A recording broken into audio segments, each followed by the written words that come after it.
She laughed when she said it, not the kind of laugh that hides affection, but the kind that sharpens a knife. "He's just a pizza boy at Domino's," she told them, swirling her wine. The room echoed with shallow chuckles. They were her business partners and her sister, the vultures circling their glass table. "So disgusting," her sister added, pretending to gag, and they all laughed harder. I didn't laugh. I just smiled. The TV behind them flickered to life. I hadn't planned that part. Fate did. A newscaster's voice cut through the laughter, "Meet the world's newest billionaire CEO." And my face filled the screen. 3 years earlier, she wasn't like this. Back then, Claire loved me, or maybe she loved what she thought she could mold me into. We met in college. I was delivering pizzas to pay tuition. She was studying corporate law. She liked my simplicity, she said. My authenticity. I thought she meant it. When she landed her job at Denzel Holdings, things changed.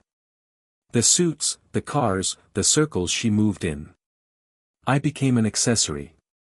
She outgrew me. She started correcting the way I spoke, mocking the smell of cheese on my clothes. Then one day, she stopped coming home altogether. At first, I thought it was work. Then I noticed her perfume, citrus and musk, in someone else's car. Her boss's Bentley.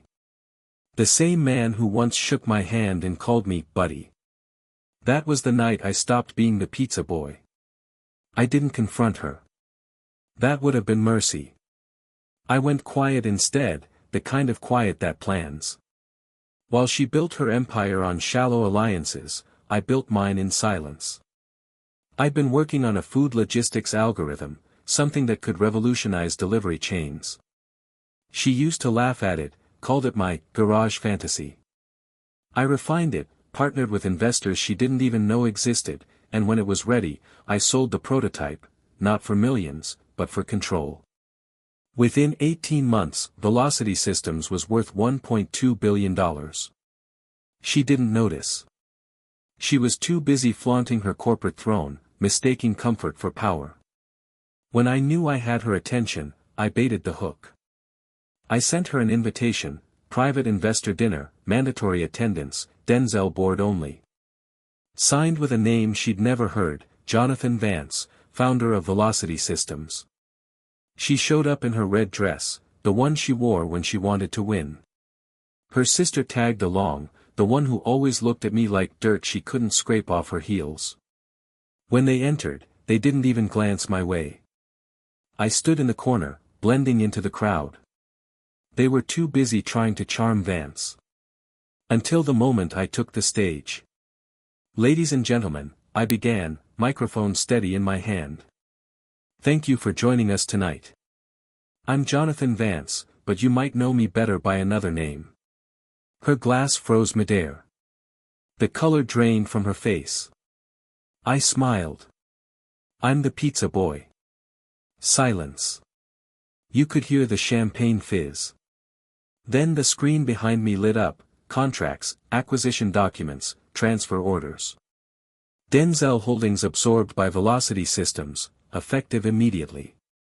Her company, her empire, her identity, gone. Her sister's jaw hung open. "You can't," Claire stammered. "Oh, I already did." She stumbled forward.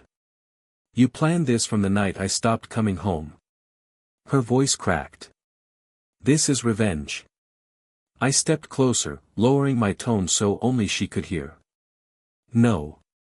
This is justice with good timing." Now here we were, back in that room. The TV still playing my face, my name, the billionaire CEO. Her partners looked between us, realization dawning like daylight after a long lie. Her sister's smirk died first. The room fell quiet. Claire tried to recover her composure, but the cracks showed. Her hand trembled around her glass. "You embarrassed me," she whispered. "No," I said calmly. "You revealed yourself." I picked up my jacket, the same one I wore back when I delivered pizzas. A reminder of who I was and what she dismissed. Before I left, I turned back once. You know, Claire, I said, you were right about one thing. She looked up, eyes red.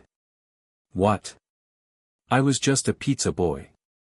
But at least I never pretended to be more than I was. Then I walked out. Outside, the city hummed, indifferent, alive, mine. The cold air felt like truth against my skin. She'll recover eventually. People like her always do.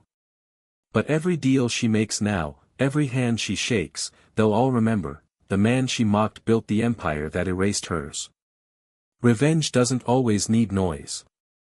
Sometimes it only needs patience, and a smile when the TV says your name.